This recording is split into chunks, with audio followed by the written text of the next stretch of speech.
Okay. It is recording. God bless you guys. So, yeah, we're gonna start with day one of my Seeds of Transition classes, which aren't mine, but they are of the Lord. He gave them to me. It was super edifying for myself, and I'm super excited to share it. And so with the Seeds of Transition, this is for a lot of us who are in the process of transitioning into various things that the Lord is calling us to do. And so when he calls you to do something, he's preparing you. And so he really wants you to understand how to partner with him in the process of preparation for you transitioning into new glories, right, that he has for us. So this is day one, and it's called The Roots of Renewal. And then the question that the Lord had me pose for this class is, are you yielding to being pruned, which is the branching process? So I will be giving 5 points of what this process looks like and what it looks like when we're not being yielded. So that way it could almost work, because my goal for each class is to be an assessment, just like a measure of like introspection, like, okay, where am I not yielding to you, Lord? Or what does this look like, Father, if I am in this process? Like, then how do I take it to the next step? So my goal is that it'll continuously encourage you in your branching process with the Lord, so that you can always stay surrendered and at his feet for how he's preparing to use you. So before I begin, I'm just gonna get into some scripture. We're gonna read John 15. I'm gonna read a few verses, and then I'm gonna break down because the way that the Lord did these classes too is that I learned a lot about plants, probably more than I ever would have in my real interest. So he kind of correlated it to nature, and not in that way, not new agey. We don't do that over here, but definitely in a way that was really inspirational, because I was like, wow, you created heaven and earth in such a way that everything always points us back to just being in awe and worshiping you. So there will be some plant education about roots. But, also with John 15, which we know about being connected to the true vine, we kind of know what pruning is. So I'm not going to be overly repetitive, but I am going to kind of touch on that and give summaries in regards to that. But we're going to go to John 15, and I'm going to read the New King James Version, but you can read whatever version you want. And I'm probably going to read the first 8 verses. And so John 15 says, I am the true vine, and my Father is the vine dresser. Every branch in me that does not bear fruit, he takes away. And every branch that bears fruit, he prunes, that it may bear more fruit. You are already clean because of the word which I have spoken to you. Abide in me, and I in you. As the branch cannot bear fruit of itself unless it abides in the vine, neither can you unless you abide in me. I am the vine, you are the branches. He who abides in me, and I in him, bears much fruit. For without me, you can do nothing. If anyone does not abide in me, he is cast out as a branch and is withered, and they gather them and throw them into the fire, and they are burned. If you abide in me, and my words abide in you, you will ask what you desire, and it shall be done for you. By this, my Father is glorified, that you bear much fruit, so you will be my disciples. And so, immediately we're getting the understanding of the process of yielding to our true vine, so that we can so that we can yield ourselves to him, so that we can be productive for the things that he's calling us to. Because once we gave our life to Christ, we were bought with a price. And so however he chooses to use what he bought is, like, one, a beautiful process, but two, it removes a lot of performance based approaches, where in the world we had to outperform. We had different trajectories towards being successful. And in God, it doesn't really work like that. It's like he has a product, he's about to hook it up, and then he's going to push it out. So in that process, you're dying to self daily so that you can allow him to do what he's already working. And so that's that image we get of being connected to the true vine, which is the vine is the one producing this through you. And so with the Roots of Renewal class, we're going to learn about the roots. The branching process is a part of this pruning process, but I'm going to more so focus on the roots, because that's what the Lord wants us to see. It is a renewal process. This is why we die to ourselves daily, because it is a daily surrender, let me tell you. But we do that so that he can continuously work on those roots in how he's yielding us for that pruning process. So I learned about something called being root bound. And being root bound is when the roots of a plant are circling around each other. So they're like all tangled up. And so what the Lord was showing me immediately is that when a root is not being pruned, or like when a plant is not being pruned, their roots are root bound. They're circled up, intertangled together. So the Lord said they're strangling themselves. So imagine being a plant with a purpose only to sabotage your own purpose, your own harvest. So pruning encourages new roots to grow outward into the soil where they were planted in. And usually when plants are in pots, before you repot it or you put it in the soil, you're attending to the roots, you're constantly pruning it and taking care of it so that it's not sabotaging its own growth and the purpose of why you planted it in the first place. And so likewise with the Father, he renews us and checks our roots and causes different pruning things to kind of fall off and shed away and get recorrected and edified so that we're not sabotaging our own purposes of why he planted us in the first place. And so pruning encourages new roots to grow outward into the soil once planted, but in transition, right? Trimming the roots, the long straggly ones or the damaged roots is encouraged because it leads to the branching process. So the more attentive the Lord is, not just to prevent like self-sabotage, but also to go towards the purpose of that, to transition the plant into branching so that it can go into the budding cycle. This is how the Lord keeps a plant healthy and the roots growing for longevity. So it's not going to just grow and just be surface level, but the deeper the roots go and the way that the plant is being pruned, it's going to encourage more branching and, eventually the bud cycle of being fruitful. And so we're going to also read in Colossians 1. I'm going to read verses 6 through 23. And then let me just go to it. I'm reading New King James, but you can read whatever version. So let's see, maybe I'll do the first. I'll read 6 through 17, and then we'll go back to 23 and the other verses. But 6 says, which has come to you as it has also in the world, and is bringing forth fruit as it is also among you since the day you heard and knew the grace of God in truth, as you also learned from Ephras, our dear fellow servant, who is a faithful minister of Christ on your behalf, who also declared to us your love in the Spirit. For this reason, we also, since the day we heard it, do not cease to pray for you and ask that you may be filled with the knowledge of his will in all wisdom and spiritual understanding, that you may walk worthy of the Lord, fully pleasing him, being fruitful in every good work and increasing in the knowledge of God, strengthened with all might according to his glorious power for all patience and long suffering with joy, giving thanks to the Father who has qualified us to be partakers of the inheritance of the saints in the light. He has delivered us from the power of darkness and conveyed us into the kingdom of the Son of his love, in whom we have redemption through his blood, the forgiveness of sins. He is the image of the invisible God, the firstborn over all creation. For by him all things were created that are in heaven and that are on earth, visible and invisible, whether thrones or dominions or principalities or powers, all things were created through him and for him. And he is before all things, and in him all things consist. I think I'm just going to read verse 23. And verse 23 says, if indeed you continue in the faith, grounded and steadfast, and are not moved away from the hope of the gospel which you heard, which was preached to every creature under heaven, of which I, Paul, became a minister.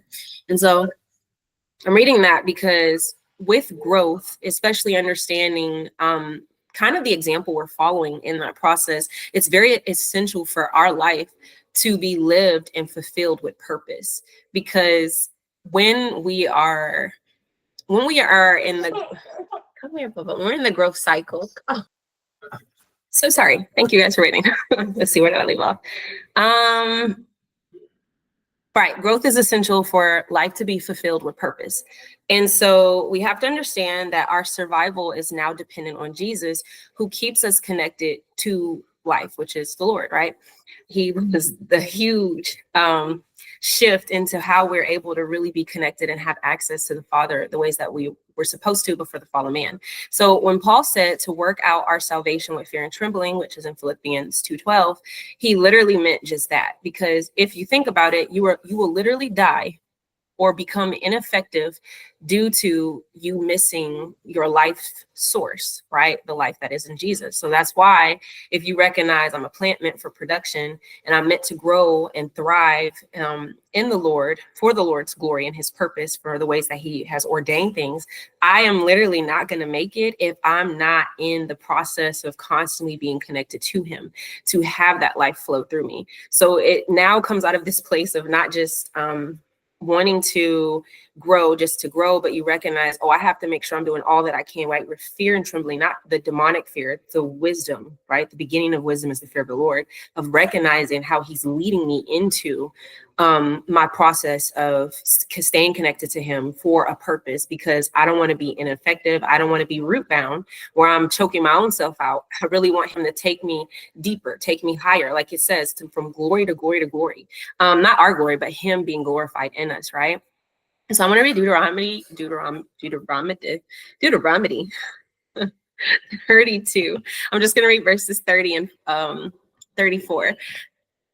And Deuteronomy 32:30 says, how could one chase 1,000 and two put 10,000 to flight unless their rock had sold them and the Lord had surrendered them? For their rock is not like our rock, even our enemies themselves being judges. For the vine is of the vine of Sodom and the field and of the fields of Gomorrah. Their grapes are grapes of gall. Their clusters are bitter. Their wine is the poison of serpents and the cruel venom of cobras. Is this not laid up in store with me, sealed up among my treasures? And then the Lord talks about his vengeance. But the reason why I'm reading this is because one thing the Lord was showing me is that you are still meant to produce. Whether you're connected to the true vine or you're connected to just a vine, there will still be production. And so this is why, again, going back to that fear and trembling, we have to be extra vigilant as well as diligent.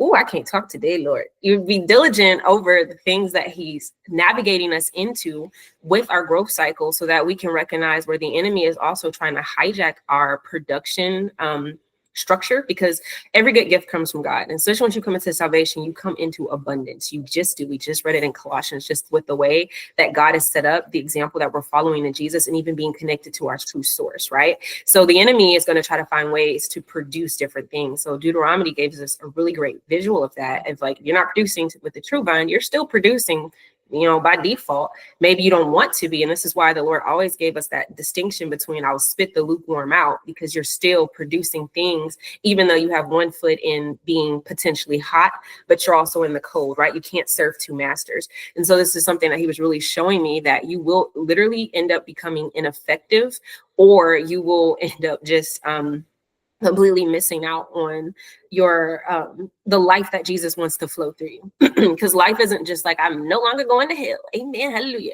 It's like once I cross over into that, I want to make sure I'm producing more and more and more of the Christ likeness things that I'm called to do for his purposes. Whereas you could still be that plant, but you know, you could be, we'll get to it, you could be producing just different things that the Lord doesn't want to hinder his process of what he's doing in your life. And so when you are yielded to being pruned, you are surrendered, right? And let me go to Hebrews 2:10. I just want to read that really fast. Hebrews 2:10. And it says, for it was fitting for him, for whom are all things, and by whom are all things, in bringing many sons to glory, to make the captain of their salvation perfect through sufferings. I want to read that. Because when we're yielded to being pruned, we are walking out that meekness and that humility that he requires of us. But the reason why it's required is because it helps us to stay connected to him, who is our Lord, right? We're no longer lording, or we don't want the enemy to be our covering. We're always abiding underneath the shadow of his wing. And so we're not under medication of salvation. And the reason why I say medication is because I think a lot of times when people know, like, okay, I'm saved, I'm not going to hell, it puts them to sleep. It's like taking a Benadryl. It's like once I got that knowledge, I got that safety factor, I know I'm in, I can go ahead and just go to sleep. And then God does all the work for me. So I get to rest and just knock out, and I don't really have to do anything beyond just, you know, here and there, love, give, don't do these bad things, and I'm good, right? God does all the work. And so we're not wanting to take that approach. At least I'm not going to teach that approach, because we're not meant to be under medication of salvation to then just be put to sleep and God does the work. But we are recognizing that each season, each growth cycle, each season of transition that the Lord is calling us to, because a lot of times when you're called to it, doesn't mean that you are choosing it, right? When you're called, you are chosen. It doesn't mean that you're choosing to grow. You just recognize, oh, I'm being called. This is great. Thanks, Lord. No, you have to partner with him, right? You don't want to just be lulled to sleep thinking I'm in this. And that's why you can go through multiple seasons of the same thing until you learn the lesson, right? Because God is that dedicated to you, your character, your development, and what he wants to do in you. So you are recognizing that each season, each new gifting, because it also happens with new giftings. It's not just this growth cycle, these seasons of transitions isn't just for you being prepared to go off into missionary. It's like each new gift that you get, God is about to take you through a transition of learning how it is adapted to you and your makeup now in this season. Because what once was is no longer no more. You have to now transition into a new level of gifting, a new office, right? A new calling. I always distinguish between our purpose and our callings, because I feel like we're called to many things. For example, I'm called to be a mother. I'm called to dance in the Holy Spirit. I'm called to be a teacher. But these things don't mean that when I was created in the matrix of my mother womb, that's all I was meant to do. These are callings. We have a series of callings, right? You can be a writer, a musician. You could go off and do deliverance. These are callings, but the one purpose that God is still getting you prepared for, he's going to take you through growth cycles of each calling so that you can get adapted to Christ being Lord and you're connected to him in a different way, where these roots could have maybe sabotaged itself and being root bound or not have been planted deeper. He does that because your callings are like what keeps you smooth and well oiled in your purpose. So what do I mean? Once you learn how to adapt to new giftings, once you learn how to adapt to new callings, you're able to sustain in your office. Now, that is the thing that you are meant to do when you go off into mini or you're teaching, because a lot of you guys are leaders, it's just point blank period. And so you're going to have to know how it looks to be able to stay deeply rooted in the Lord and your callings so that it could keep you just flowing great and still being in production, even if you're in a rest season, even if you're on a sabbatical, even if you're going through warfare, you're still connected to your true vine, right? And so, each season, each growth cycle, new callings, new giftings, is going to require the same approach. God does nothing new under the sun. It's going to be the same humility to remain effective for your calling, a total surrender. So for more to be produced in you, it means you're already bearing fruit. So that's the good news, right? When you think about it, it's not that you have not been bearing fruit. As a matter of fact, because you started bearing fruit and the Lord has saw this, it's moved him to say, I'm about to take them deeper. I'm about to take him or her into the next level. I'm about to give them a new increasement of this gift. I'm about to give them this, that, and that, because you've already been bearing fruit. So that's like, woo, you can feel good. You don't have to feel like, am I not, Lord? No, you are. And he's taking notice. Amen. And so with that, this is a deeper preparation that requires new levels of Christ. And so new levels of Christ, as I like to teach it, is simply new levels of where you situate yourself in his heart.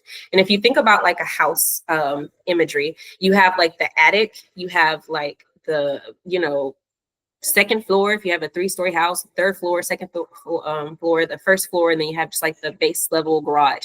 So if you can consider this house a heart, where it's the Lord's heart, you could probably be in the garage level. So new levels of Christ means he's taking you higher and higher and higher and higher into intimacy in him, where you are situated, where you are abiding. That's why I'm using this house imagery, because if I'm in the garage, I'm abiding a bit differently than if I'm kicking it on the second floor. Maybe that's where the den is at, the living room. And then maybe the third floor is that intimate chamber, right, where I'm able to just be cuddled up with a blanket and some popcorn or something. And then the attic, it represents maybe, I don't know, the place of the Sabbath where I'm painting or whatever. So whatever this looks like, I really want to break it down for you or illustrate this in a way of showing you the deeper preparation requires deeper intimacy with the Lord. And you will recognize that, you will feel that you're finding yourself thirsting for more of him. You've already tasted and seen, but now it's like, I need more nourishment. I need more saturation. I'm really seeking it, Lord. And so I want to go to a sidetrack of, I saw a Facebook post the other day, and the post basically said that God doesn't care about your giftings, but he cares about your character. And so I love that, because you can have gifts and still go to hell. Now, hear me out. I know that sounds like, whoa, ouch, but it's so true. It just honestly is, because when you have character and your character is firm, you are safe. That's where you can go boldly before his presence with a pure conscience, knowing that like, that I'm safe, secured, and I'm preserved in the Lord, versus feeling like, okay, well, I'm operating in my giftings like Saul, right? But I'm still disobeying him here and there. I'm still doing this. You can miss out on that anointing. Did Jesus not say to one of the churches in Revelation, you forgot your first love, though you've been doing all these things? Does not Matthew 7 say, many will be like, Lord, Lord, I'm prophesying in your name. That's a gift. I'm doing X, Y, or Z in your name. And he'll say, get from me, I never knew you. Because like I mentioned, it requires new levels of intimacy with Christ. So this is something that I'm always harp on in these 5 classes that I'm teaching, is how to recognize that, and also where you could be yielding him, because intimacy with God is it's so beautiful, because it's like different mindset shifts, different perspectives and outlooks. And it's like none of which you have to do the work. So it's not like you have to go to like actual like therapy, although I do recommend, or like Christian counsel with certain things, but it's not like you have to do these performance-based approaches to somehow understand intimacy with him. He's already done the work. He's showing you the invitation to a door that he opened for you, right? That no man can shut. So it's like recognizing what that looks like. So, when your character, your integrity of Christ is firm within you, you are safe. You're not worried about whether I have gifts or not. And that's why in certain seasons, you'll find that maybe certain giftings aren't as sharp, or you're not flowing in the same way. And it's because this is a part of that growth cycle where the Lord is saying, okay, you know how to hear me this way. I'm going to exercise a new muscle in a way that I want you to hear me. So I'm going to dim this gift down just enough, not that the enemy is triumphing over you. The Lord uses the enemy. Remember in my teachings about why Satan sifts, the Lord will use the enemy as a sifting tool, right? We read this in Proverbs, the king sifts. So God will use a way to test or try so that he can go into and edify and strengthen a new calling, a new gifting in you, to give you that confidence and character. So it's about recognizing where you're situated in his heart, because in his heart, you have a relaxation to know, oh, okay, no matter what, nothing can pluck me from his hand. It don't matter if I'm not able to flow where I once was in this way, or whatever that looks like. But I know what I said. I probably won't get good feedback on that, but just know that God spends time pruning us because he loves us. He just does. And so we're going to go to Isaiah 66 verse 2. Let me do Isaiah 66. We're going to read verse 2. Oh, thanks, Bible Gateway. Made this real complicated. Let's see. That's not what I wanted. Okay. Verse 2 says, for all those things my hand has made, and all those things exist, says the Lord. But on this one will I look, on him who is poor and of a contrite spirit, and who trembles at my word. Again, that humility. Because see, when your heart is responding to the potter's touch, and you're the clay, you're not like, get away from me, I want that touch. But you're like, all right, I'm a yield. It's different, a little different than what I may be used to. I'm a yield.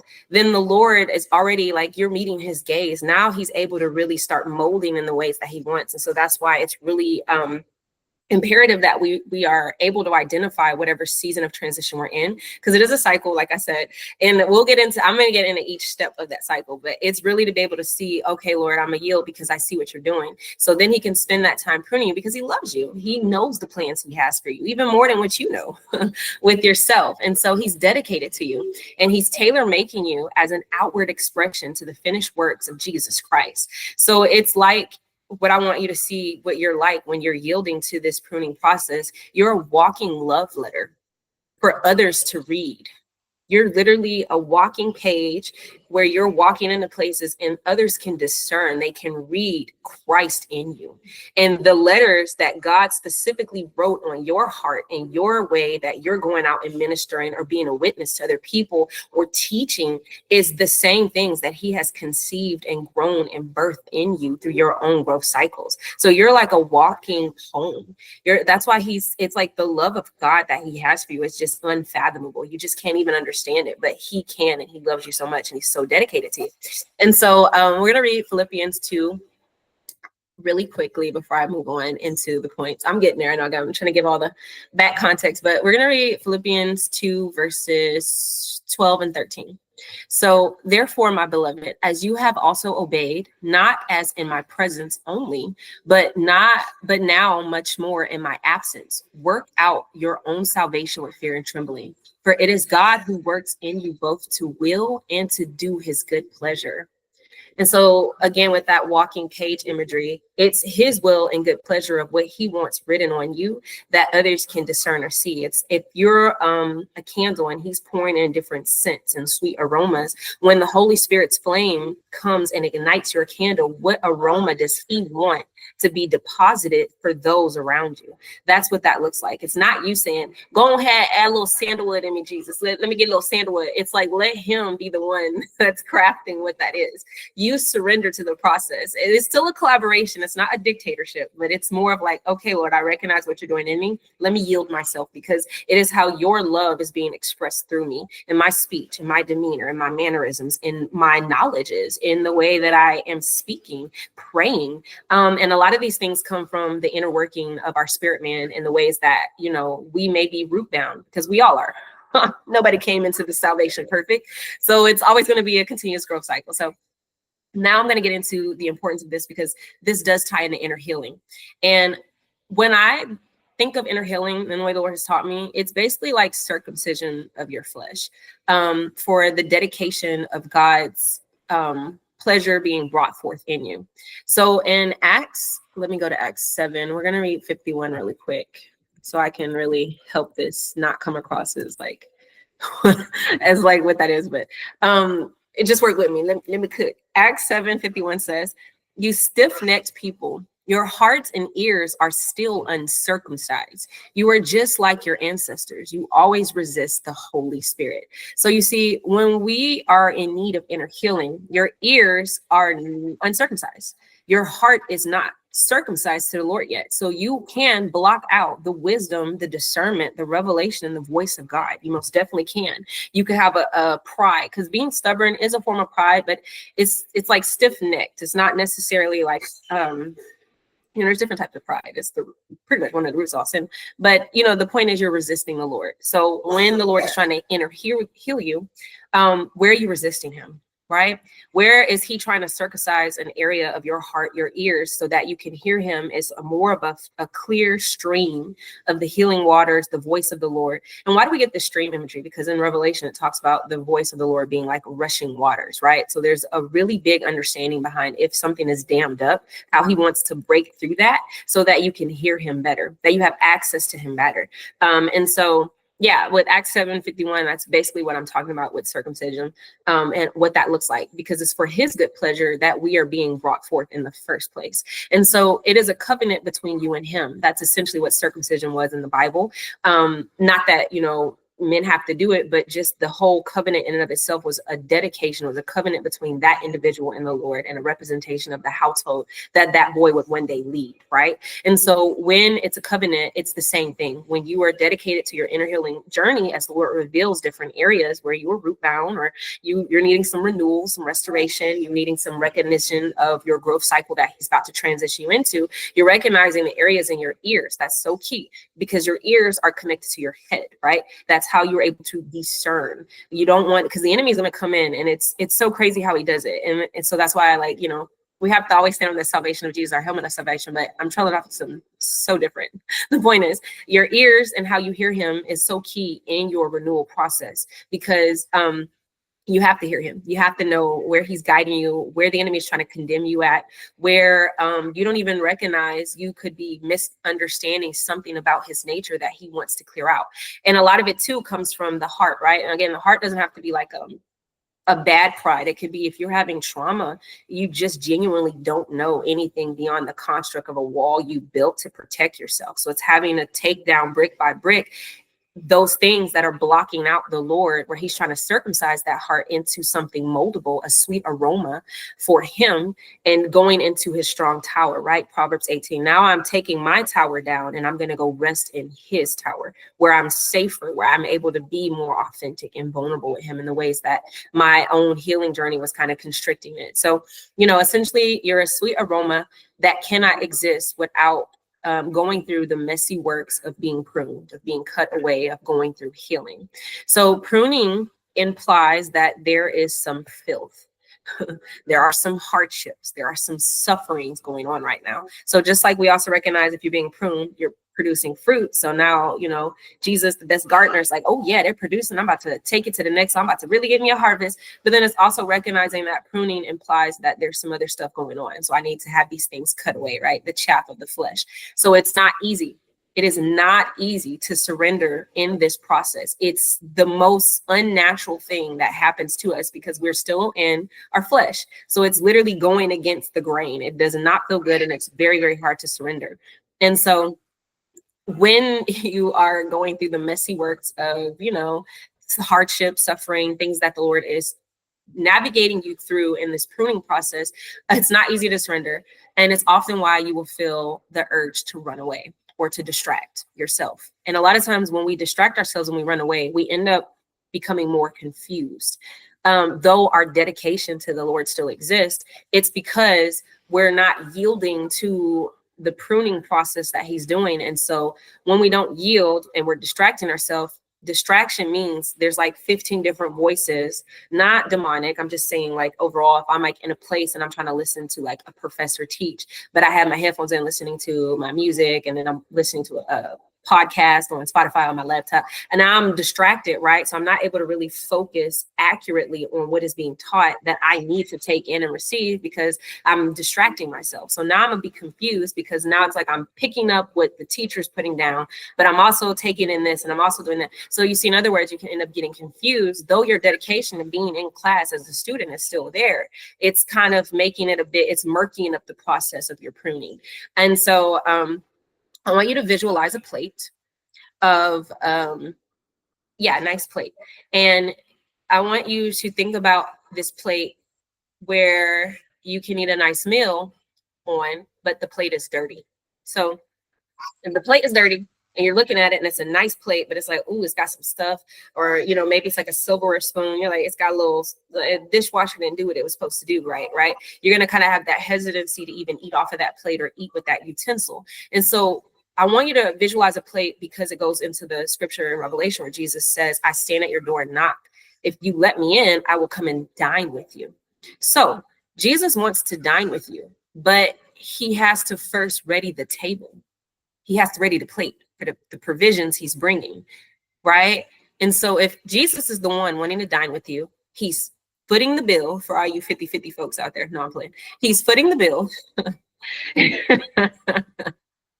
I'm just kidding. So he's footing the bill. So your portion is prepared for you, right? And the portion of works isn't based on your performance or your swiftness of like speeding up this process. It's just like letting the Lord get things prepared and recognizing how you can support yourself in the process of him preparing this table that he's going to sit with you and dine. I hope I'm making it make sense. I kind of got trailed off with that, but the point is he's the one covering all of it. You don't have to you can ask. You can just simply ask for the things you need. If you have a dirty plate, all right, Lord, I need some cleaning supplies. I need to know what I need to do. If I'm going to dunk it in the healing waters of you, Lord, what exactly am I wiping off? Where does this come from? What is the origin? What does this look like? Why my plate is stained right now, especially because you're coming. That's what I want you guys to get with this imagery, because the Lord comes. Do we not celebrate Passover every year? The Lord's coming is not just that one time coming in Revelations. Again, the second coming, but it's a series of comings. It's that fig tree imagery where the Lord came and the tree was not bearing fruit, so it got cut down. So in the same way, if you are having the Lord come in and dining with you, he's preparing, he's bringing all of it. But it's like, are we also preparing like the 10 virgins? Are we having the oil in our lamps prepared for our bridegroom? Right? Because when he comes, I want you to understand, this is a promise. This is a promise. Encounter is for you. Encounter, yes, supernatural, not supernatural. It is for you. The Lord is coming to you, especially when you've been producing fruit. You're in your growth cycle of transition. You're going to have a series of encounters with the Lord. And so it's, basically with that, you don't have to worry about being swift or going off of performance, because same with the imagery of the virgins, you just have to be prepared until you know that the wedding feast is about to happen, and you'll know these things, and I'll explain it. But essentially, your diligence in the process is key. Because what that means when I'm being diligent is it means I am recognizing I have a new skill or a call to being more patient, right? Like the 10 versions, they even fell asleep. They was waiting so long. That means I have to recognize that in my own roots of renewal, I have to be patient. I have to be adaptable, whether it's daylight or sun's, nighttime or whatever this looks like. I have to be adaptable. I have to be patient. I need faith, right? Because just like when Noah was building the ark, after so long, it's like, all right, Lord, is it coming? Is it not coming? Because I'm doing the work still. I'm still dedicated, but I'm just kind of feeling like that. So you're weathering through the things that the Lord is going to use as a way to help you increase more in these characteristics of him, right? Having that faith and that trust, also in worship, because the Lord is going to teach you new ways to prepare for these encounters with him. And he takes it to like the next level. So I saw a quote that I want to talk about with the type of plant imagery now, going back to the correlation with pruning. And this is a quote by Crass Turnbull. And he said, kind pruning is not just a matter of the size of the cut, nor even how the plant looks after pruning. The true test of success is, are you retaining the long-term health and beauty of the plant? And I thought that was so beautiful, because that's essentially what the Lord is doing with us. So if we take a moment to reflect on that, how long has your pruning season been? Because that's the key, right? The long-term health and beauty of a plant is what is successful pruning.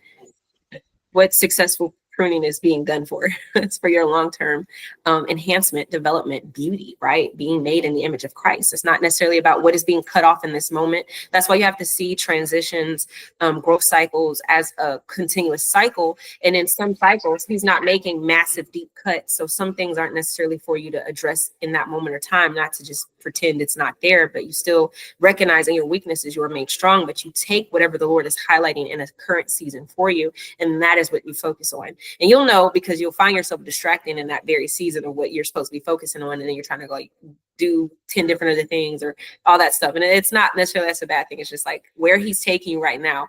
That's not about the matter of the size of the cut. Just let him do what he's doing because he's looking after you. But in our reflection, some questions that the Lord was kind of showing me is, how long has your pruning season been? This is important because this is a cycle of growth. And with that being a cycle of growth, if you're in this one point, how long has that been? Because the Lord still does have a timeline for things. And so this is important to recognize, right? Like when you pinpoint the start of your pruning season or where you are in it right now is so very, very important. And what are the long-term or noticeable successes of a pruning season where the Lord has set you aside to prune you, right?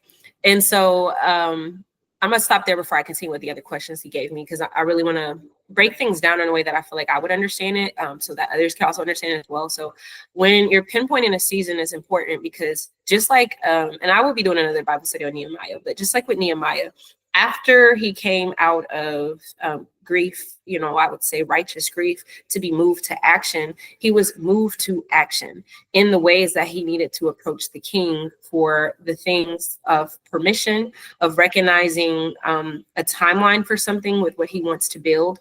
And with the Lord, there's liberty in him. So it's not like, again, it's not like a performance thing where I have to hurry, I have to be swift, but it's more so recognizing, like, if I am in a season of pruning, I need to, Lord, make sure that I'm still in your will, within your timeline, and paying attention to the time you even constructed for me to exist in. I think I also did another Bible study on this when we were talking about the last days. I feel like I did on TikTok, but it's been a while. But anyways, I hope that makes sense. I'm going to keep with the questions, and the other questions that, well, first, let me break it down. So 1, how long has your pruning season been? 2, pinpoint the start of it and where you are now in it. 3, what are the long-term or noticeable successes, right? The beautification processes of Christ of the pruning season where the Lord has set aside for you to be pruned. 4, how has this shifted or helped you overcome obstacles in your mind, obstacles in your identity, obstacles in your faith, obstacles in your prayer life, obstacles in your worship life? Because that's a thing too, right? And obstacles in your study life when you approach the Word of God. Number 5, what have you noticed was stripped away for his glory? Okay. These are some questions to keep note of when you're assessing yourself, especially in a pruning season, because the Lord will expand upon it and show you kind of what's been going on. And so, how have you retained a new point of no more double-mindedness or doubt or backsliding tendencies because you've encountered the Lord in a way that you can't turn back? You see, that's what pruning does. It puts you in a deeper surety. It puts you in a deeper place of reassurance, of identity in the Lord. And so, I can't turn back. Yeah, I may have struggled with this before, but I'm no longer there. And then the questions that I listed out is to kind of help you even reflect back, because when you came into salvation where you are now, I'm sure even with those questions, like, man, I used to have this as a problem and it's no longer no more. I got breakthrough, I got deliverance. And so each pruning process, that's what this looks like. And the reason why is because it also shows you your testimony. It shows you what the Lord has been journeying you through, changing you, making you brand new. It keeps you going in that hope everlasting where you don't end up getting burnt out or discouraged, but you stand in the word and the promises of him where he's creating a new creation in you, right? When you're connected to him. So think of it like somebody who smokes cigarettes, but they don't smoke it anymore, right? Or like the backsliding, where God says, I will cure a backslider's heart. So maybe paying attention to where you once used to backslide all the time, maybe even for less. At the first sign of an emotional trigger of being matured in the Lord, you ran away and backslid. And I can repeat the questions. Yeah, absolutely. So the first question is, how long has your pruning season been? The second question is, pinpoint the start of it. Oh, wait, I'll go slow. Let me know.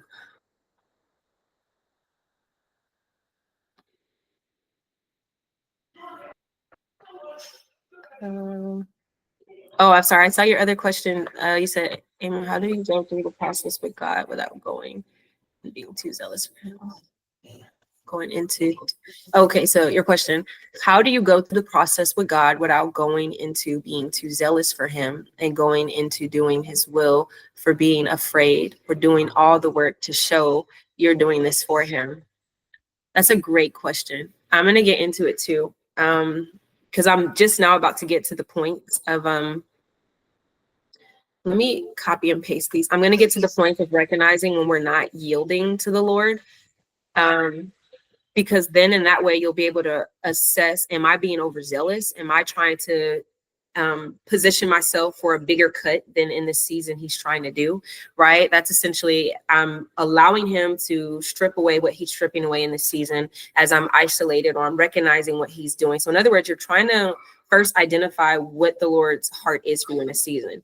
And it's usually things that are being challenged that makes you want to run away, makes you want to distract. And so a lot of times zeal ends up being that way you cope.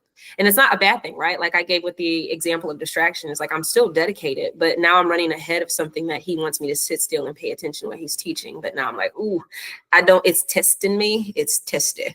I don't want to. I'm going to copy and paste the questions for you. Well, it's my notes, but let's see. I think, mind you, my notes are typed because it was meant for me to understand, but the questions are there. Let me see. No, the line is me and backsliding. Pretty much the questions are in there. And these are good questions to ask yourself in a pruning season, or if you're trying to identify if you're in a pruning season. James, reading the book of James also will help you with these questions, because then you're starting to realize, oh, am I in a test? Is this a trial? Kind of recognizing the symptoms of what it looks like to be tested or tried by the Lord, because he does it all the time. It's just the more that you're so familiar with his nature, you start recognizing, yeah, I just failed this test. Like that's sometimes how I be feeling. I'm like, oh yeah, that was a test and I ain't do really well. Or then there's times where I'm like, oh, okay, this is a test. All right, I got it, Lord. Let me activate some more faith. But essentially, to answer your question right now, before I get into the points, and then we'll circle back around, is zeal can be a coping mechanism. Because what do I mean by that? In psychology, there is where you seek outside support to cope with some deep wounds that you're dealing with. So let's say you feel like, and I've actually done this in a season to be transparent, when I had escaped abuse, I was devastated and I felt that I was not able to really handle the inner healing work that Lord was calling me to. So I decided to adopt a cat, like foster a cat, to love on something else, because I felt like it would purely receive my love. that I couldn't put into someone else. Now, there's nothing wrong with that because that's actually therapeutic. But what I'm trying to show you in this imagery, if I'm running away from something that the Lord is leading me to do, but I know he wants me to sit still, but I don't, I kind of understand that I could do this or that. Zeal, right, which is that all-consuming zeal of the Lord, the way that he moves mightily in that compassion, right, the love of God conquers all things, can end up being out of context in a season. So now I'm using the zeal of the Lord to go and teach and do things when he was asking me to sit down. He was just showing me that I really needed to like really hone in. So 9 times out of 10, when you have the zeal of the Lord, you know he may be calling you to do certain things, but within reason. Like he's maybe saying, I don't really want you to be connected to this Bible study right now in this season.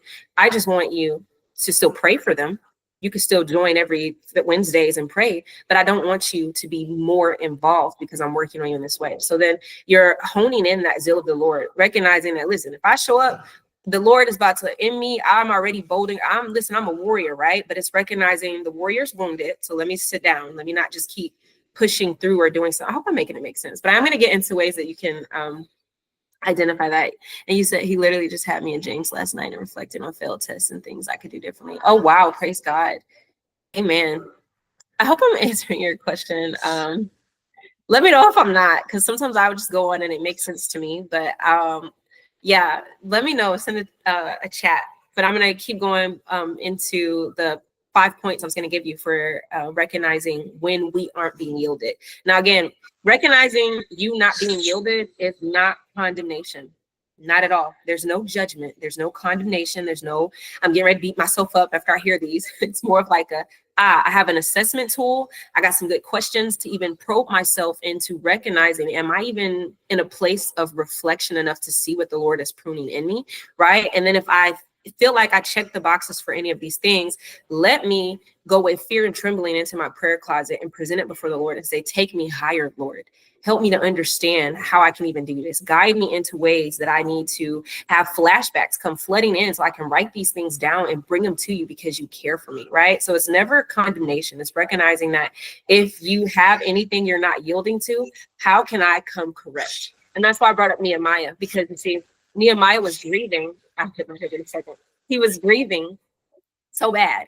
And then when the king came, he said, oh, I'm sorry, my king. I'm so sorry. I didn't mean to cry before you. It wasn't that the king didn't care that Nehemiah could cry or not cry before him. It was that at some points we do have to come correct because he is still a holy, righteous God. And he is still doing a big and mighty work in you, especially because 9 times out of 10, you are a leader. If you're listening to me, you are a leader. You are called to many. And so it's recognizing the reverence of the Lord, where his zeal has to be the one that consumes and not necessarily your zeal, but then also like, you know, it's this beautiful collaboration of recognizing that, well, I can still present my feelings to you, but recognizing there's still like a healthy pause in me, like checking my own heart in that process. How that makes sense. But yeah, just to circle back to the questions, I did paste them for you in the chat, but it's essentially recognizing that you can't turn back now that you've gotten to a certain point in your pruning process. Like somebody who overcame smoking cigarettes and now they no longer have that problem. It's like a continuous thing of recognizing there are things being traded off for God's glory in your life. Yeah, so I'm going to get into the 5 points I talked about where you can identify if you're not being yielded. And the first point is this: pruning without a goal is a sign you're not yielding, and you will cause damage for no reason at all. Okay, so I'll say it again. Pruning without a goal is a sign you're not yielding, and you will cause damage for no reason at all. So what do I mean? This is typically for, and you know, the thing is, when I say religious inclined, it doesn't mean that somebody is just like naturally into like religion and judgment of the law. It's more of like sometimes we find so much safety in the religious approach to serving the Lord that we end up root bounding ourselves in intimacy. And there should be a balance, not necessarily a trade-off, right? Because Jesus came to fulfill the law. So where the law was limited, he took us to the next step for us. And so you will find that law, like religion, will actually choke out the intimacy of the Lord in your own private walk with him, and it shouldn't be.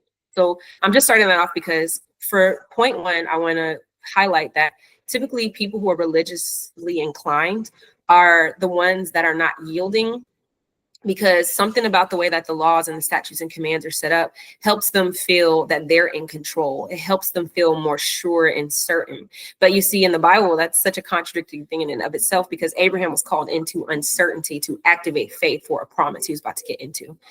Peter stepped out in uncertainty on the water to walk out in faith to follow after Yeshua. So do you see what I'm saying with certain things like that? And so anyways, with one, what I want to talk about is this, that when you're pruning without a goal, right? This looks like you're forcing yourself to wake up every day at 3 a.m. or the fifth watch to pray. You're joining every single intercession team to go through the motions of reading all these long prayers or just praying. You're going to every single church event. You're taking on burdens of your family or your friends, and it looks different for different people's walks, and none of these things are bad, but what I want you to understand is the goal behind it, right?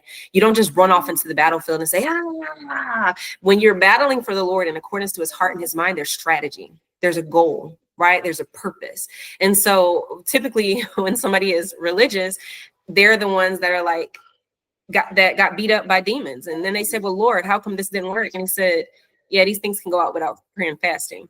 So they end up having to circle back and inquire of the Lord's wisdom for even why that failed in the first place, right? And I'm not trying to, again, this isn't never to condemn anybody. It's just to kind of help you identify what this looks like when you are not yielded to the Lord's pruning process in your life for something he's about to birth even more and like multiplication for you. And so typically, with pruning without a goal, this kind of looks like these examples I gave, because all of these things that I just listed without a goal is maladaptive coping mechanisms.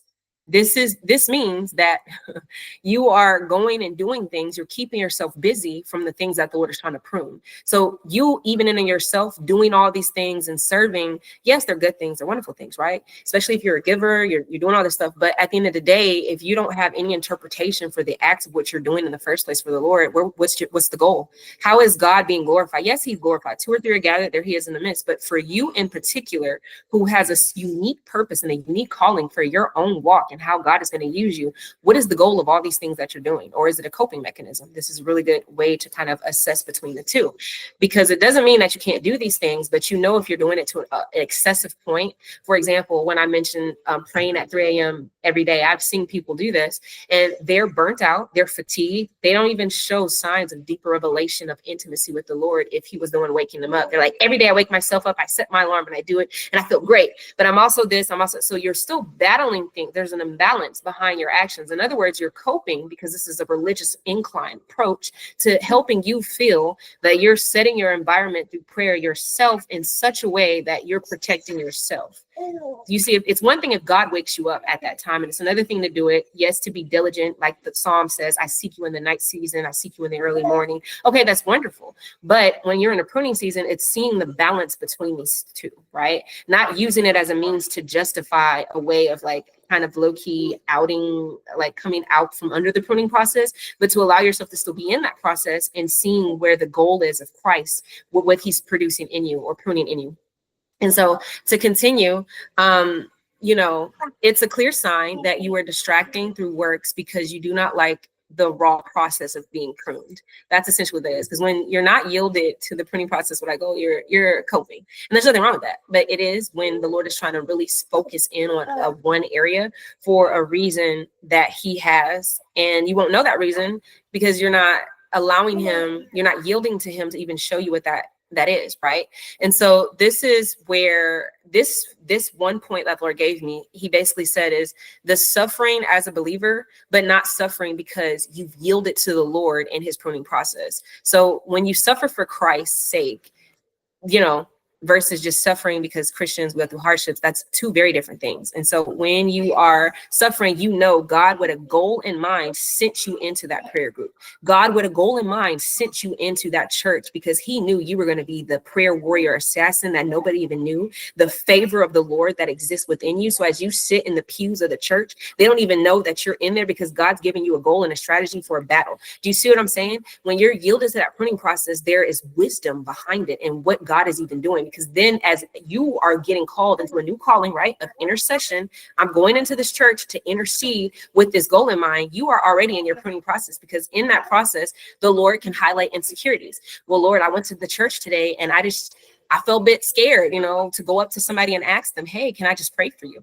And so the Lord will show you, well, this child comes from the fact that you would get rejected. So when you're in the process of pruning and you're obeying the Lord and how he's leading you to do stuff, there's a goal in mind, but then the edification from that goal to keep you going is what's going to happen. Now you're able to be in this like understanding continuously, oh, this is what this looks like. So then if something comes up to kind of show that the roots are kind of bound or whatever, the Lord can go in and prune it. And then you're getting sharper. You're getting more revelation and understanding because you have isolated all distractions. You're just focusing on that one layer he's pruning right now.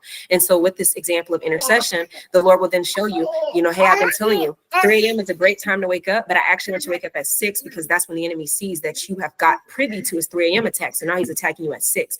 Boom, goal in mind. So now I'm still in the same season that I'm in of pruning, but you see, he's tailor making it unique to where I can be more productive, where I'm producing fruit. I'm not just coping. I'm not just doing these things because that's like what religion is, right? I'm not just giving and I'm not just showing up, lifting my hands in the sanctuary. I'm not just joining to pray because I know people are going through things and I want to pray for everything. It's like recognizing that. And when I say prayers, because when God started teaching me about intercession, there was a season in my life last year where he would literally tell me, do not pray for this person. I know that sounds like, what? Whoa, what? But God would then show me, the more that I was situated myself in trusting him with faith, he would say, this person is running from obedience to me. They're a Jonah. So you're sitting here praying something that I want them to be accountable for in a season because you don't have the wisdom behind my heart, behind this person. So the more that you're starting to situate yourself in the pruning process of the Lord, with even how you are having zeal and compassion, which outside of the Lord is a sin. He mentions that in the New Testament, where if you have passions, which isn't just sexual lust and desires, but if you have passions outside of the Lord, that is a sin. It has to be in partnership. So you're able to identify and understand things. I'm not saying you can't pray for people, but if God is showing you that you were in a cave season, it's just between you and him, is recognizing, all right, Lord, how do you want me to pray for this person if I'm going in battle, knowing that there's pushback in warfare when I go and stand in the gap for somebody, not out of fear, but out of wisdom, because I don't want to get beat up by somebody strong man because they have something in their life that they're not obeying you with. This is why God will separate and isolate to prune. He just will. So it's like recognizing the goal of the pruning process in your life. What new gifting is God sharpening in you? What new gifting has he given you? What new calling is he teach you about? Because in the Bible, a deacon and a bishop, has like a whole list of qualifications. So in your pruning season into leadership, what are those qualifications that the Lord is even pruning within each and every category for you? Do you see what I'm saying? So it's recognizing that if you're doing all these things, you're forcing yourself to do something. Hear me, forcing. It's now become an obligation. It's not something that's led in like a one accord where after I do it, I feel a release and I feel that God has just moved mountains in this person's life. It's like I'm just repetitively treating symptoms. No real breakthrough is happening. Am I coping? That's a question you should ask yourself. Am I maladaptively coping with something the Lord is trying to prune you on? Because when he's pruning you in one area, like I mentioned with the intercession example, because this actually was how he trained me in my prophetic office. Before the world even knew, before I even fully knew, he would send me into different churches where I would just pray, where I would go up to people and ask. And there was a lot of insecurities that came up. As a matter of fact, that whole year was a year of insecurities for me. I battled so much insecurities that came from different childhood wounds, traumas, old bullying examples, fear of man. And those things came up in my own pruning process as I was still staying within the goal of him pruning me, which was preparing me for ministry at that point when I had started mine, right? And so these things are going to be very apparent to you in that if you start recognizing there's no goal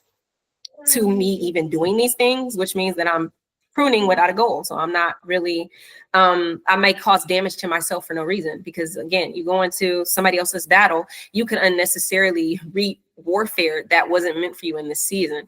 Or just to get into it, you're sacrificing your overall health. And no, not physical health, I would hope not. But, think of it like in the plant imagery. You could be sacrificing your overall health outside of the goal of why you're being pruned in the first place, because pruning has to happen, right? But if you're just making cuts and incisions, you're doing different things without no real goal, you can actually be hurting yourself as the plant that's meant to produce and be productive in a season. And so outside of the goal, of what you're supposed to be doing in the first place, you're now going into extensive works with no first love guidance, with no first love in that process. So now what is happening, you're not yielded to the pruning process. You are also now improperly pruning.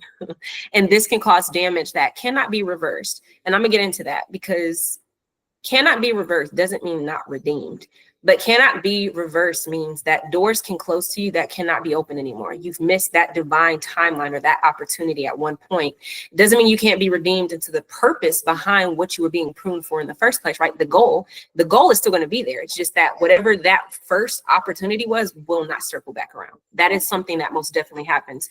And I see it a lot all the time. So, you will be restored, but there are some things that cannot be fixed.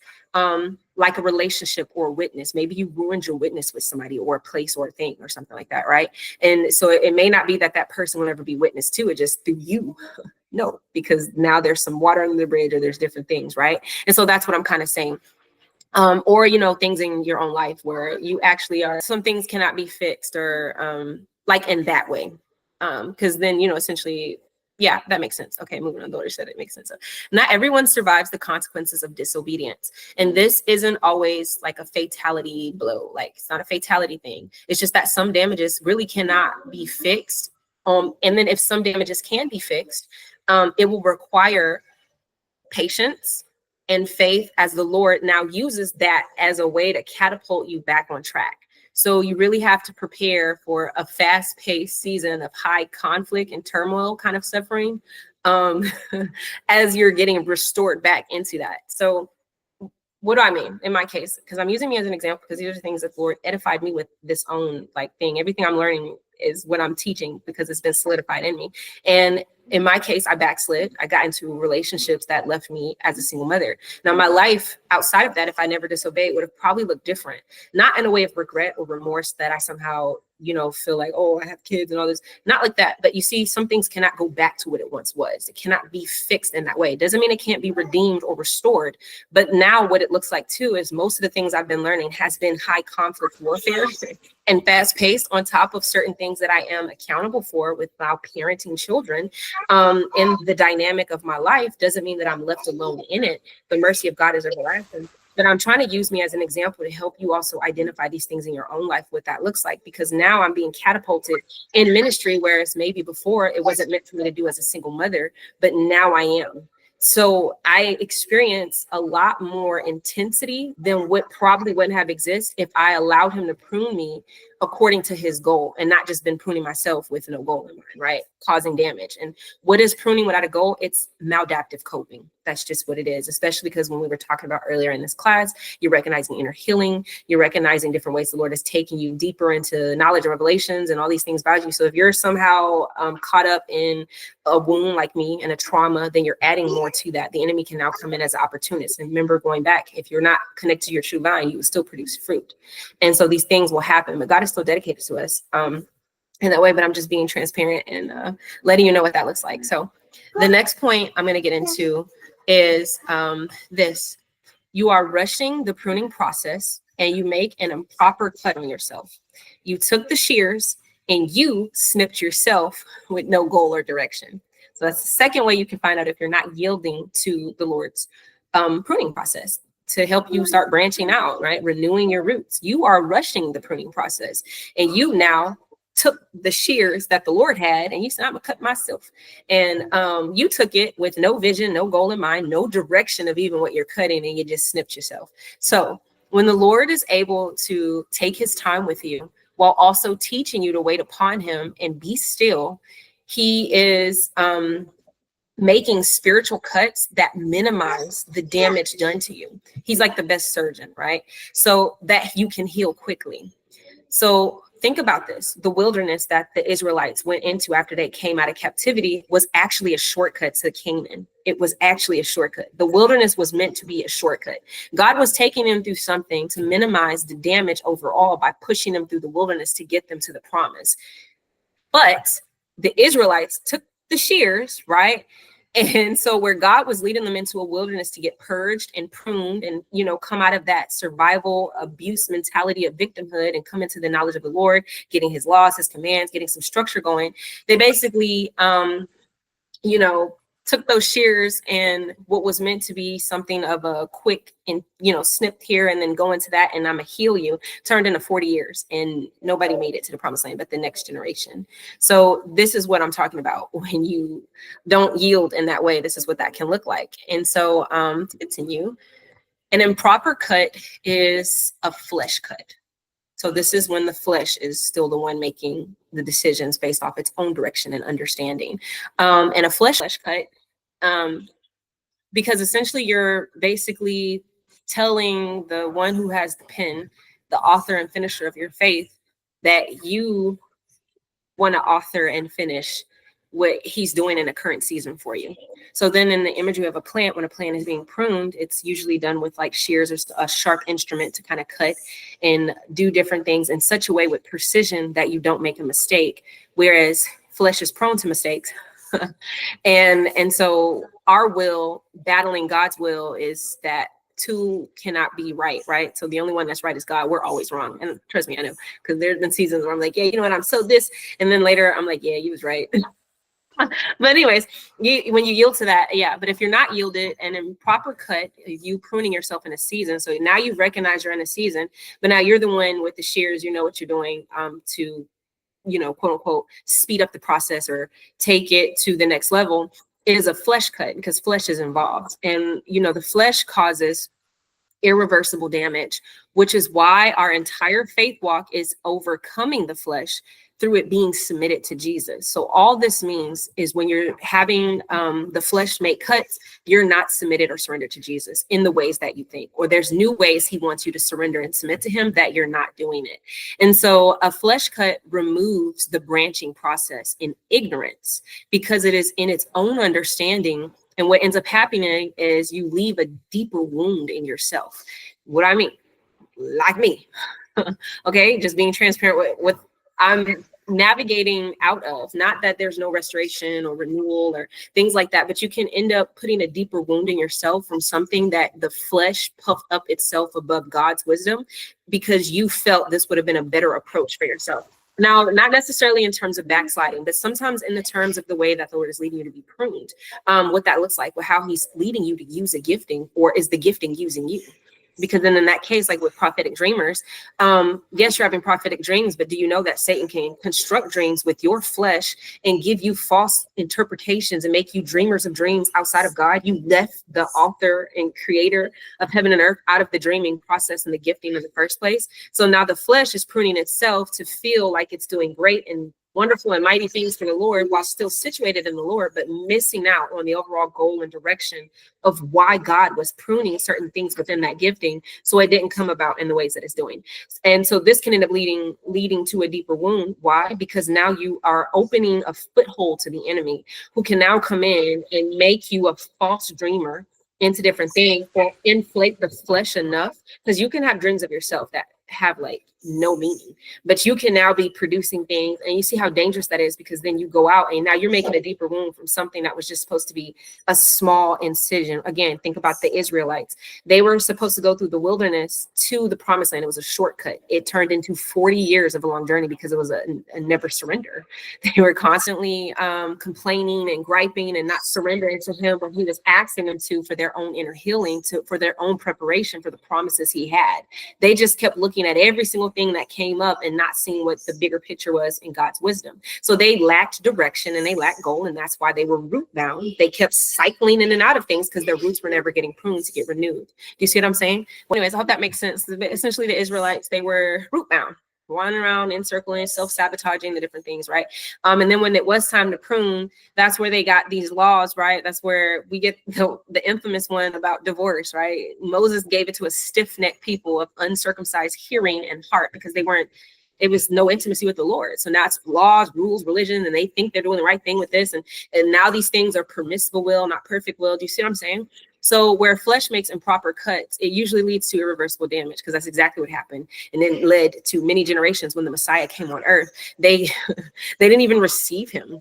They formulated their own direction and goals of God's word from God. You know what I mean? It's like crazy, but it happens, and it can happen to us. And we have to be vigilant when we're not yielding to him in certain ways, because a flesh cut removes the branching process. Because it's in ignorance, in our own understanding, that leads to deeper wounds. And it partners with dead branches. So when a plant is actually not being pruned with the right approach, it partners with dead branches where that had to be cut off. And now it's producing decay, which leads to death. And that's where you get the whole Sadducees, Pharisees, and scribes correlation and understanding, right? The battles of, the den of vipers and the royal priests kind of things and all this stuff like that. But essentially that's what that is. For point 2, when you're rushing the process, you're making an improper cut on yourself. I hope that makes sense. So point 3 is you are overdoing the pruning when you're actually in a growing season. So you're in mismatched timelines. And this is how you know you're not yielding to the Lord's pruning process, because you're actually not even able to identify what timeline you're in. So when the flesh isn't yielded and you're doing it all, you are taking yourself through a process of being heavily pruned when actually God appointed you for a growing season. So when this happens, you are at risk of starving yourself. So how do I break this? How do I break this down? Right. So you're essentially, if you're in a season of growing, but you're thinking you're being pruned, you are, and again, mind you, there is in the pruning process still growth that has to happen, right? Going back to the example about when you're learning how to pray and intercede, you're still being pruned in the process of you actually taking faith steps, right? Like Abraham, when he was called into uncertainty, he was still in momentum of the Lord. He was just being pruned and prepared for his promise. So you're not inactive. Same with the Israelites. They were still being prepared for the promised land, which was full of battles. Joshua, right? It was the whole book of Joshua. You see it wasn't like they were just going in there like, we made it. No, they were being prepared to actually be skilled warriors. They had to go through a pruning and purging process. So it's not that, you're not meant to grow. It's just that growing happening simultaneously with being pruned. But if you don't see that, because maybe for 5 months, 6 months, a year, God actually had you in just an isolated season to be pruned. So that was your timeline. If you're in mismatched timelines, you could be thinking, I'm being pruned and I'm about to heavily do this, that, and that for myself. Because at this point, you've already from point 2 have flowed into point 3, where you're already walking by flesh, which is not necessarily to condemn yourself, but to be like, oh, I completely was leading myself into the false promotions, into the false connections or different things, not even realizing that that's not at all what God had for me. He wanted me to start growing and potting myself in production for my own, right? What the Lord is doing for you, or in preparation to cover just this one person in this season of growth and intercession. So I hope this is making sense, but essentially you are taking yourself through a process of being heavily pruned during a growing season, which places you at risk of starving yourself. You are not consuming the bread of life to keep you enduring. You're eating like bad carbs. You're not eating nothing. You just like, you're going to end up burning out in that process. Pruning means a cutaway. So if you're cutting away, what is cutting away? It's like fasting. If you're fasting, and I'm not saying literal fasting, I'm just trying to give you an illustration. If you're in a season of cutting away things from yourself and you're fasting and you're overdoing that heavily in a pruning process, you see a part of the pruning process is recognizing that you're growing. And so growing means that you should be eating the bread of life. But now in a heavily pruned season, instead of eating the bread of life, because now you're overworked, you're overbooked, you're doing all these things, now you're only consuming like 1-page devotionals to accommodate your growth that you're sabotaging. Yeah. So in other words, you're heavily doing it by staying busy and booked when God is actually trying to lead you into a smaller growth capacity so that he can increase your own production.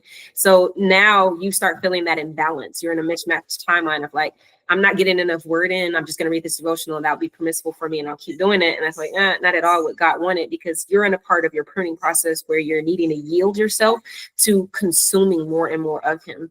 So that's why it's important too when you're being pruned to recognize, okay, if I am being pruned and this is for long term, then long term, right, I need to start consuming the word of God that it's in me so that I have a reserve to carry me through a drought season. Because this is essentially what happens to the pruning process, is that now you are prematurely putting yourself in a drought season, which is so ironic because you were meant to grow in a season. So in imagery of a plant, you're like a summer fruit, but now you're stressed and you're over pruning yourself. You're like forcefully becoming like not a fruit.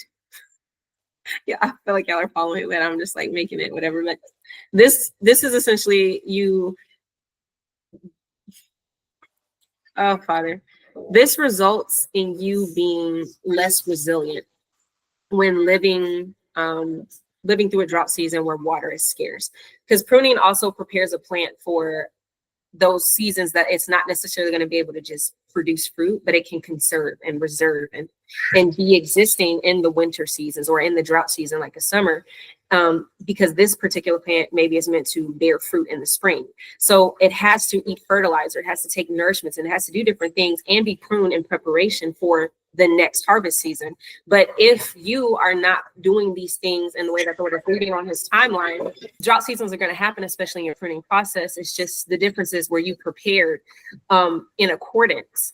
Were you being nourished? Were you taking in your nourishment to be able to situate yourself in a drought, but knowing that you're still in production of growing, of getting ready to produce, because pruning is a part of that process. So when you're in mismet timelines of the Lord, you're not consuming the bread of life to keep enduring. You're just sabotaging yourself. And so what this looks like is you're in results in you being less resilient when the living water is scarce. Physically, this will look like a stripping away where you think you're on the right track, but really you're removing too many branches, which means that you're prematurely cutting off people, or you're operating in a discernment capacity that's putting you in a place of not being properly equipped for what God is about to push you into.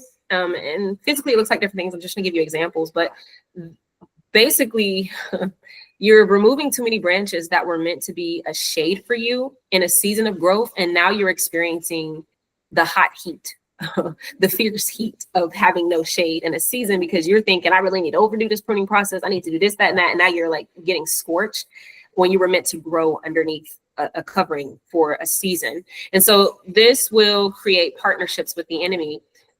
Because then when you're feeling the heat of certain things in your season you weren't necessarily supposed to experience, you are going to end up feeling hurt, or you'll feel the pressures of the heat. So maybe it's the pressures of warfare that's drowning you out when it wasn't necessarily supposed to be like that just yet. And believe it or not, with plants, especially with like, pruning roots and stuff, this is something that actually happens where when they're getting prepared for a growing season, they have to take in a lot of fertilizer, nourishment, different things, and to prepare them, the soil has to be assessed, pH and all that after they get pruned so that they can be prepared to grow and they can sustain in that. And so if the person who's gardening or planting or, keeping eye on the process of this plant being pruned and they overdo the cutting or they overdo the pruning, the plant won't be prepared for the heat of the sun, the warfare that may happen in that season, because now they've removed too much of the things that they needed as a support for that season, and stuff like that. So yeah, I'm going to go on to point 4, and that is using dull tools is a sign that you're not yielded to the Lord's pruning season.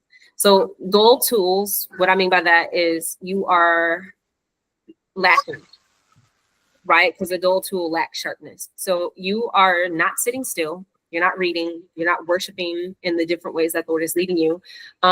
You're taking in regurgitated teachings and concepts, no new like revelations or breakthrough. It's just like knowledges, but knowledges to a certain extent will only take you so far, right?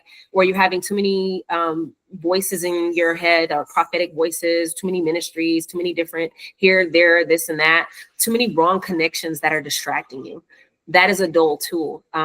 That is a sign you're not yielded to the Lord's pruning season, because when you're pruned, it's a purpose and it's a goal. That means that there's certain things that is required of you in that season to be prepared for it. And it's never done in an ugly way. Like going back to point 3, you don't want to just prematurely cut off people or do different things. It's more of like in God's wisdom, hey guys, I need to pull away for like 4 weeks. I need to pull away for 6 weeks until I can get whatever the Lord is showing me, right? Type thing. If the Lord is leading you to do that, because it's always like wisdom is justified by artillery. But you also want to recognize that sometimes pulling away doesn't mean a permanent thing, whether it's like disagreements or different stuff. It's more of like as I'm yielding to the Lord, as my brother or sister in Christ, you understand that this is happening because I understand that it's happening. And so there's like this support. Maybe they can cover you in prayer instead of you being pushed out into the heat of warfare, even though you may not be talking every day, right? Things like that. Whereas if you just completely isolate yourself and you're like this island or like Patmos, you're gonna starve.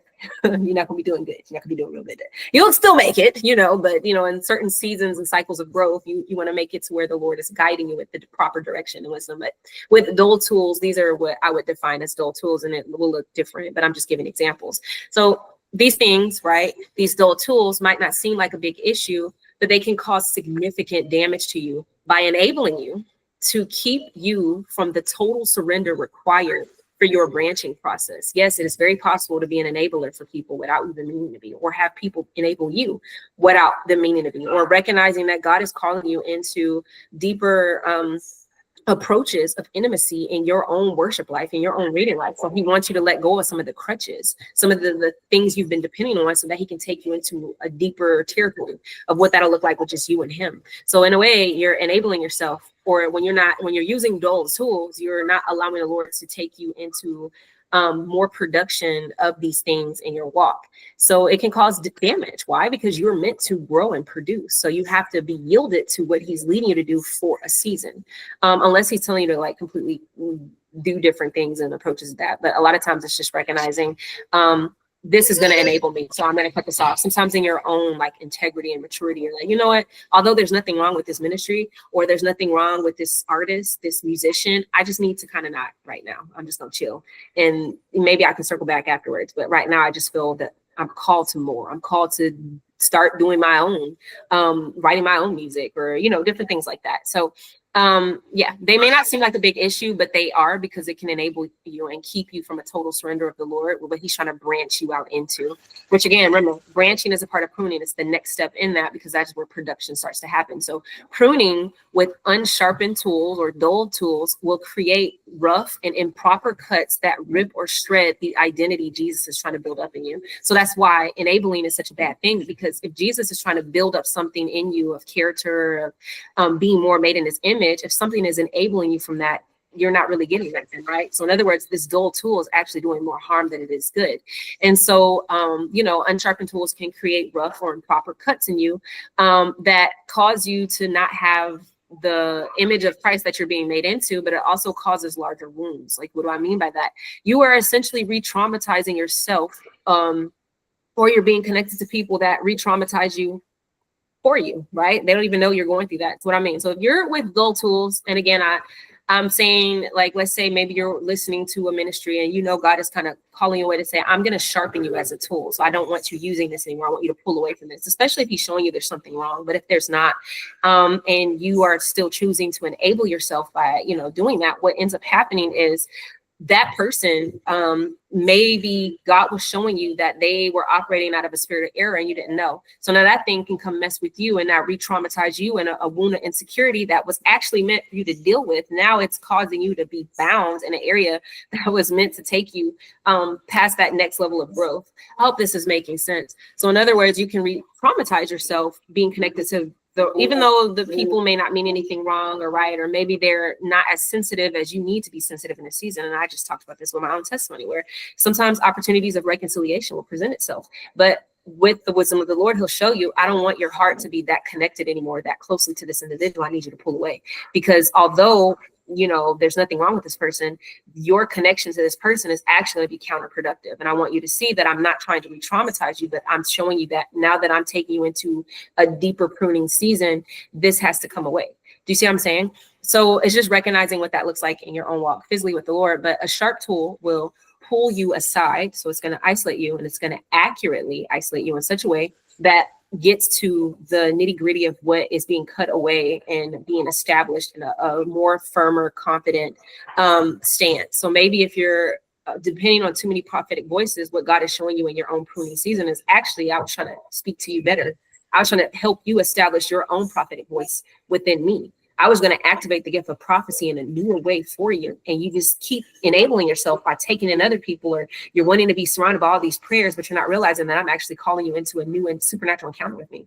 And you just won't know unless you take away the dull tool and allow him to be the sharp one, and things like that. And so dull tools will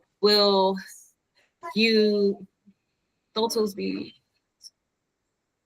oh yeah, I was going to say, I don't know what I was saying with my notes, but dull tools basically will use any and everything to basically do the same things Jesus wants to do with you alone.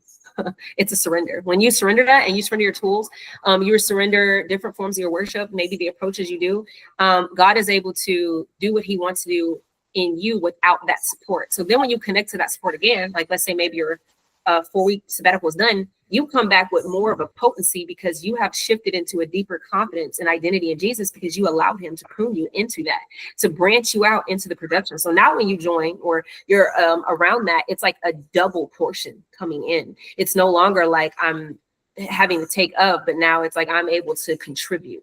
Do you see what I'm saying? So in other words, you don't want dull tools to enable you in your pruning process. And then the last point that the Lord gave me for this is when you cut off your own head, you're not being yielded. So it's like in the pruning process, you just cut it off. And so what do I mean? Cutting off your head is like an ostrich sticking its head in the sand to avoid things. That's what that is. When you're cutting off your own head, you're not yielded, because now at this point, you're just avoidant. You're just avoidant. You're avoiding things. So a lot of times this step happens when you're under a lot of stress. And so when you're going through a lot of stress, your spirit man is unbalanced. And so if your spirit man is unbalanced, the structure of your relationship with Christ is more likely to fail. Because then if you're avoiding things, you're not actually addressing things to help a relationship sustain. You're just avoiding it. And that's the actual thing in like the therapy world, right? With different types of attachment styles. If somebody is avoidant, they're terrible. They don't know how to handle the stresses of a relationship. They don't know how to cope with that. They don't know what to do other than shut down, put their head in the dirt, and then pop up and be like, oh, hey, and pretend like everything's fine and cool and dandy when really nothing is at all. It's just like a cycle for that. And so you don't want that with your own intimate relationship with the Lord, because then that's not you yielding to the pruning process of what he's trying to take you into higher, right? A new form of his glory in your life that he wants to push out. And so if you're cutting off your own head, this is where you're getting to a point of growth. So you have been growing, but now you're growing outside of the shadow of his wing. So when you grow outside of his covering, just like an ostrich, I can't handle it. Boop, put my head back down, because you recognize I still need to be under a covering. I'm just not yielded to his, but I still cannot do anything outside of the fact that I recognize I need a covering. So boop, into the avoiding dirt you go. And so you are growing outside of the Lord under his wings. This is when you grew, but because you weren't surrendered, you started going off of your gifts and not obedience. So when you're avoiding different things that the Lord is showing you, now you're just going off of the things that you have, right? The tools. Like if somebody says, no, I feel like that example is going to go off left field. Because I was just going to say, like, somebody was like cooking and they weren't like listening to like what they should or shouldn't do. They were used wrong utensils. Let's just go somewhere. I think it's making sense as I'm presenting it. It's simply, you're going to start going off your giftings, because giftings are meant to be a tool to help promote intimacy, not be intimacy. So now instead of going off of the obedience of the Lord, you're operating off of your gifts, which is if you're not operating out of the reserve of Christ, right? That life force being connected to true vine, then you're just doing works and you leaving out your first love. And so this is what I keep trying to highlight this correlation with, because it's so easy to do. It just honestly is. It's the most natural thing to do. And that's why we have to learn how to surrender and do these things with yielding, so that we can be in obedience and operate through love in our giftings, not just allow our giftings to just be in operation. So you're having noticeable growth. You just did it outside of your first love. So your gifts are increasing, or you are increasing in knowledge of the Lord, or you're increasing with your numbers in the ways that the Lord is sending more and more people for you to witness to or minister to or teach. But the problem is you're going to burn out because your head has been cut off, which is your covering. So if you're not having that covering, the only thing you know what to do is just to like temporarily address the problems, but nothing is really setting you up for longevity of that, right? And so it's important to consider God's mind behind things and not just go off of your own discernment and your own giftings. You have no idea that the Lord has so many heights he wants to take you to, and him maturing you to reach them. So when you cut your head off, you're essentially cutting off the Lord in you, but not in a way of like willful sin. It's just like in the way of recognizing collaboration with the Lord. Like Saul did that. He basically did that with disobeying God, because see, when you do that, you're not obeying God. And when you don't obey God in even the small ways, it's still disobedience. And it can be very costly once you make it to a point of a threshold in your life that can actually cost you a lot, or it can harm other people. And so it's important that you're recognizing when you're not being yielded, if you're avoiding things that you know you're not supposed to avoid. And what that looks like. So yeah, I hope that makes sense. But anyways, it's important to know God's mind behind things and not just prematurely block out or do different things based off of your own giftings. Because what I mean too with your own giftings is you can go off your own interpretation of things and not allow the Lord to saturate you in like revelation or understanding with that. I just read this today in my own questioning with the Lord this morning, which I'll get into. But essentially, the Lord is the one who is taking you to higher heights. He's the one that's going to establish you as a light on a hill, right? A hill is like a citadel. It's like a high point. So if he's the one that planted you for a purpose that he has, you have to let him be God and stop trying to be you in the way of like picking and choosing what you want. Not your own God, but you get what I'm trying to say. So this is why many believers too, when they're operating off of giftings and not like the abundance of like the way that the Lord will lead you, because when you're obedient, he'll give you more and more provisions. When you're going off of gifts and you're in disobedience, you're not having certain revelations, you're not having certain ease, right? My yoke is easy, my burden is light. You're not having any of that. Everything feels like more than an ocean. It feels like it's like exhausting. It's like I'm plowing and it's like the sweat on my brow, but it is not with, like you said, Lord, you said right here in your word that your yoke was easy and it's not giving. And that's because the yoke is not properly placed. You're growing outside of the shadow of his wing. You're doing something out of sync with him. And so what I was going to talk about with this is this actually happens a lot when believers are highly gifted. They end up operating in what the Lord taught me about is spiritual alchemy.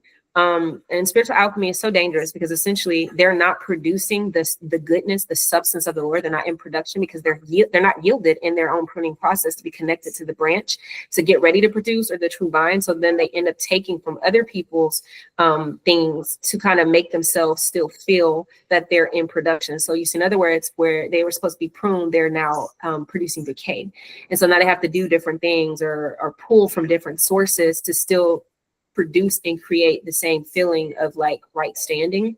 And it's not that they're not in right standing, it just happens so fast. But anyways, that was the fifth point. I just want to add my own testimony of that. And it's when, you know, we use our own discernment to understand things. God is trying to take us into a new, rich revelation.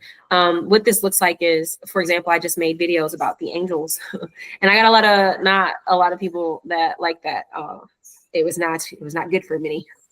Many people did not like that revelation, and they were telling me that's not biblical or we can't command. And I never said we could. I said it was based off of the words that proceeded out of his mouth, the words that we have, that we walk by, right? The plumb line, the measuring line, word of God, that we have to stand on and activate, right? With the different things. But nonetheless, it wasn't received well. And I was a bit grieved by it because I just don't understand how people can, you know, basically be like ostriches, put their head in the ground at certain points when the Lord is trying to take them into newer revelations. And so the Lord took me in 1 Corinthians 2 about this.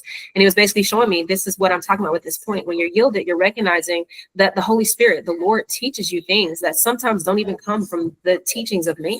Because now that you have the Spirit of truth in you, indwelling you, and you're walking behind the Good Shepherd alongside him, you're in glorious one accord with the Father, the Son, and the Holy Spirit. You're able to understand things that aren't commonly taught. He's able to take you into deeper revelations, the mysteries of God, right? And so you don't want to cut your own head off because you're going off of your own discernment. Not that you can't discern or test the spirits. I'm not saying or implying that. I'm just trying to show you that invitation to deeper things, and not deeper things like I just want them all, because that's spiritual alchemy, right? I want them all, but I'm not doing anything to produce it of myself. I'm just going to steal it. That's essentially what that is, right? And you don't want to do these things. When you're yielded, you're recognizing an opportunity to humble yourself in your own discernment and say, you know, Lord, I don't really know. This doesn't really make sense to me. Can you help me? Can you take me deeper into this? Can you show me what this looks like as I situate myself under your shadow? Because you are the pruning one. You're the one doing the things that I need to get to where I'm going. And I feel like this is something I need to really understand in my own walk. So I hope I made this make sense. I hope I broke it down enough. Those were the 5 points. That is it for today's class. I am going to stop the recording, but then I'm going to hold space for like questions.